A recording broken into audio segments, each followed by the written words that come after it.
بسم اللہ الرحمن الرحیم۔ ظفر اقبال اردو اکیڈمی ادبی سیٹ نمبر 2766۔ آج ہمارا ٹاپک ہے مثنوی۔ مثنوی عربی زبان کا لفظ ہے اور یہ مثنیٰ سے نکلا ہے۔ اس کا مطلب ہے دو دو۔ اصطلاحی معنوں میں وہ مسلسل نظم جس کے ہر شعر میں دونوں مصرعے ہم قافیہ ہوں اور تمام اشعار ایک ہی بحر میں ہوں مثنوی کہلاتا ہے۔ مثنوی میں ہر طرح کے خیالات، واقعات اور مطالب ادا ہوتے ہیں۔ مثنوی میں واقعہ نگاری کو سب سے زیادہ اہمیت دی جاتی ہے۔ مثنویاں اخلاقی، مذہبی اور تاریخی موضوعات پر لکھی جاتی ہیں۔ مثنوی میں قصیدے یا غزل کی طرح آخر تک قافیے یا ردیف کی پابندی نہیں ہوتی، بلکہ ہر شعر کے دونوں مصرعے ہم قافیہ ہوتے ہیں۔ مثنوی میں اشعار کی تعداد بھی مقرر یا متعین نہیں ہوتی۔ مثنوی ہمیشہ چھوٹی بحروں میں لکھی جاتی ہے اور اس کے لیے جو زیادہ تر استعمال ہونے والی بحر ہے وہ بحر متقارب ہے۔ مثنوی مخصوص اوزان پر بھی لکھی جاتی ہے۔ نظامی گنجوی نے مثنوی کے 5 اوزان مقرر کیے تھے، اس کے بعد پھر امیر خسرو نے 3 اور اوزان کا اضافہ کیا، مگر پرانے اوزان کی پابندی کے ساتھ ساتھ کچھ مروجہ اوزان کے علاوہ بھی دوسرے اوزان پر مثنوی کہی جاتی ہے۔ مثنوی میں ایک خاص ترتیب بھی ہوتی ہے۔ پہلے حمد و نعت، پھر منقبت، پھر بادشاہ کی تعریف، پھر اس مثنوی کی وجہ تالیف اور اس کے بعد پھر اصل قصہ یا داستان شروع ہوتی ہے۔ مثنوی کو مختلف ضمنی عنوانات بھی دیے جاتے ہیں۔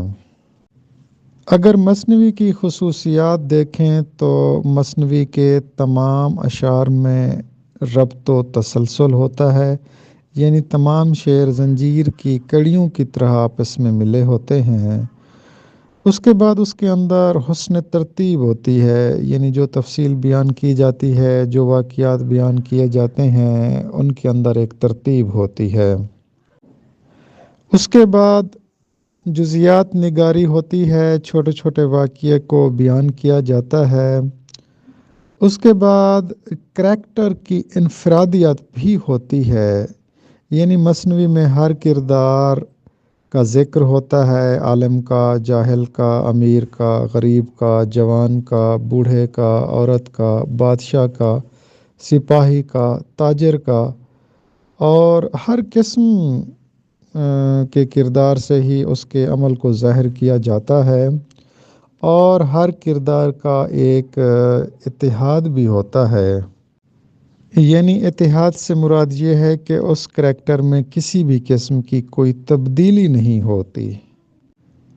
مثنوی کی ایک اور خصوصیت ہے فطرت نگاری، اس میں فطری پن ہوتا ہے۔ اس کے بعد اس کی جو آخری خصوصیت ہے وہ ہے زبان و بیان، یعنی مثنوی میں ہر حالت اور کیفیت کے بیان میں الفاظ و تراکیب، تشبیہ و استعارہ اور ثنائے و بدائع کا مناسب اور برمحل استعمال کیا جاتا ہے۔ مثنوی عربی کا لفظ تو ہے، لیکن عربی زبان میں مثنوی نہیں لکھی جاتی۔ مثنوی ایران میں پیدا ہوئی، یہ ایران والوں کی ایجاد ہے، اور نظامی، فردوسی، مولانا روم، سعدی، خسرو وغیرہ معروف فارسی مثنوی نگار ہیں۔ مثنوی اردو میں بھی رائج ہے اور یہ اردو کی قدیم ترین صنف ہے۔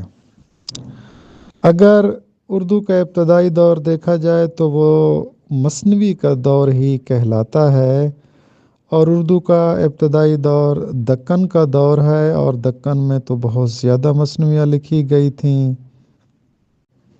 دکن میں لکھی جانے والی مثنویوں میں سے رستمی کی خاور نامہ، نصرتی کی گلشن عشق، سراج کی بوستان خیال، ملا وجہی کی کوتب مشتری، محمود بحری کی من لگن وغیرہ مشہور ہیں۔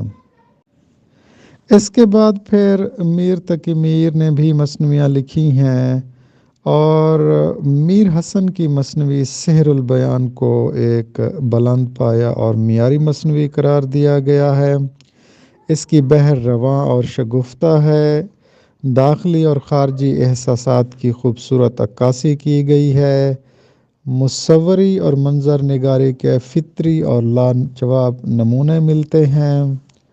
اس کے بعد مقبولیت کے لحاظ سے دوسرے نمبر پر دیا شنکر نسیم کی مثنوی گلزار نسیم ہے، جس کی سب سے بڑی خصوصیت اختصار و ایجاز ہے، اور یہ دبستان لکھنوی کے رنگ میں لکھی گئی ہے۔ مومن کی مثنوی جہادیہ بھی بڑی اہمیت رکھتی ہے۔ اسی طرح نواب مرزا شوق نے فریب عشق، بہار عشق اور زہر عشق کے نام سے 3 مثنویاں لکھی تھیں۔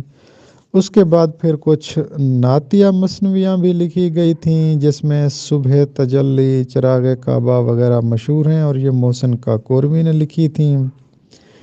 اسی طرح الطاف حسین حالی نے مسدس حالی کی صورت میں، اور اسی طرح حفیظ جلندری نے شاہنامہ اسلام کی صورت میں بھی اچھی مثنوی لکھی ہے، اور علامہ اقبال کی مثنوی ساقی نامہ بھی بڑی مشہور ہے۔ اقبال کی مثنوی ساقی نامہ کے کچھ اشعار: شراب کہن پھر پلا ساقیا، وہی جام گردش میں لا ساقیا، مجھے عشق کے پر لگا کر اڑا، میری خاک جگنو بنا کر اڑا، خرد کو غلامی سے آزاد کر، جوانوں کو پیروں کا استاد کر، تڑپنے پھڑکنے کی توفیق دے، دل مرتضیٰ سوز صدیق دے، جگر سے وہی تیر پھر پار کر، تمنا کو سینوں میں بیدار کر۔ اب آتے ہیں سوالات کی طرف۔ پہلا سوال ہے کہ اردو کی پہلی مثنوی کون سی ہے، اس کے مصنف کون ہیں، کس عہد میں لکھی گئی ہے، کس نے اس مثنوی کو دریافت کیا تھا، اور مثنوی کا آغاز کہاں سے ہوا؟ تو اس کا درست جواب یہ ہے کہ اردو کی پہلی مثنوی قدم راؤ پدم راؤ ہے، اور یہ ملا نظامی نے لکھی تھی۔ بہمنی عہد میں یہ مثنوی لکھی گئی ہے۔ ڈاکٹر جمیل جالبی نے اس مثنوی کو دریافت کیا تھا۔ مثنوی کی ابتدا ایران سے ہوئی تھی۔ دوسرا سوال ہے کہ اردو کی 5 مشہور مثنویوں کے نام بتائیں۔ تو اس کا درست جواب ہے کوتب مشتری، پھول بان، علی نامہ، سحر البیان اور گلزار نسیم اردو کی 5 مشہور مثنویاں ہیں۔ سوال نمبر 3 ہے، مثنوی کتنے اوزان میں لکھی جاتی ہے؟ اس کے لیے مشہور مستعمل بحر کا نام بتائیے۔ تو مثنوی کے 7 اوزان مقرر ہیں۔ جو پرانے اوزان ہیں وہ 7 اوزان ہیں۔ نئے اوزان پر بھی لکھی جاتی ہے، لیکن جو پرانے اوزان ہیں وہ 7 ہیں، اور اس کے لیے جو مستعمل بحر ہے وہ بحر متقارب ہے۔ پلاسا کی ایک جام مجھ کو شتاب کے پردے میں شب کے گیا آفتاب، یہ شعر کس مثنوی سے ماخوذ ہے؟ تو اس کا درست جواب یہ ہے کہ پلاسا کی ایک جام مجھ کو شتاب کے پردے میں شب کے گیا آفتاب، یہ مثنوی سحر البیان سے لیا گیا شعر ہے۔ نیکسٹ کویسچن ہے 5واں کہ دیا شنکر نسیم کی مثنوی کا نام کیا ہے؟ نیز دیا شنکر کا درست تلفظ بتائیے۔ تو یہ درست تلفظ ہے دیا شنکر۔ اکثر لوگ اس کو دیا شنکر پڑھتے ہیں، جبکہ درست تلفظ ہے دیا شنکر نسیم۔ دیا شنکر نسیم کی مثنوی کا نام ہے مثنوی گلزار نسیم، اور یہ پنڈت دیا شنکر نسیم یہ خواجہ حیدر علی آتش کے شاگرد تھے اور ان کا تعلق لکھنؤ سے تھا۔ سوال نمبر 6 ہے، مثنوی سحر البیان اور گلزار نسیم کب شائع ہوئیں؟ تو مثنوی سحر البیان جو کہ میر حسن کی مثنوی ہے اور یہ نواب آصف الدولہ کے عہد میں 1784 میں لکھی گئی تھی۔ اس کے بعد پھر یہ فورٹ ولیم کالج سے شائع ہوئی تھی۔ دوسری مثنوی ہے گلزار نسیم۔ گلزار نسیم کا سن اشاعت 1844 ہے۔ سوال نمبر 7 ہے کہ اردو کی منظوم داستانیں یہ کتاب کس نے لکھی ہے؟ تو اس کا درست جواب ہے کہ اردو کی منظوم داستانیں ڈاکٹر فرمان فتح پوری نے لکھی ہے۔ آتا ہو تو ہاتھ سے نہ جانے نہ دیجیے، جاتا ہو تو اس کا غم نہ کیجیے۔ آتا ہو تو ہاتھ سے جانے نہ دیجیے، جاتا ہو تو اس کا غم نہ کیجیے۔ یہ شعر کس مثنوی سے لیا گیا ہے؟ تو یہ شعر مثنوی گلزار نسیم سے لیا گیا ہے۔ اقبال کی مشہور مثنوی کا نام کیا ہے؟ اقبال کی مشہور مثنوی کا نام ساقی نامہ ہے، جس کے 7 بند ہیں اور 99 اشعار ہیں۔ موت سے کس کو رستگاری ہے، آج وہ کل ہماری باری ہے، یہ کس مثنوی کا شعر ہے؟ موت سے کس کو رستگاری ہے، آج وہ کل ہماری باری ہے، یہ نواب مرزا شوق کی مثنوی زہر عشق کا پہلا شعر ہے۔ سوال نمبر 11 ہے، اردو مثنوی کا ارتقاء کس کی کتاب ہے؟ تو اردو مثنوی کا ارتقاء یہ عبدالقادر سروری کی تصنیف ہے، اور اردو مثنوی کا ارتقاء یہ زمانہ ہے 1750 سے 1950 کے عہد کا احاطہ کرتی ہے یہ کتاب۔ سوال نمبر 12 ہے، بلکہ سوال نمبر 13 ہے، ریاست گولکنڈہ کی 3 مشہور مثنویوں کا نام بتائیے۔ تو اس کا درست جواب ہے قطب مشتری، جو کہ ملا وجہی نے لکھی ہے، پھول بن ابن نشاطی، اور اسی طرح طوطی نامہ غواصی۔ سوال نمبر 14 ہے، ریاست بیجاپور کی 3 مشہور مثنویوں کا نام بتائیں۔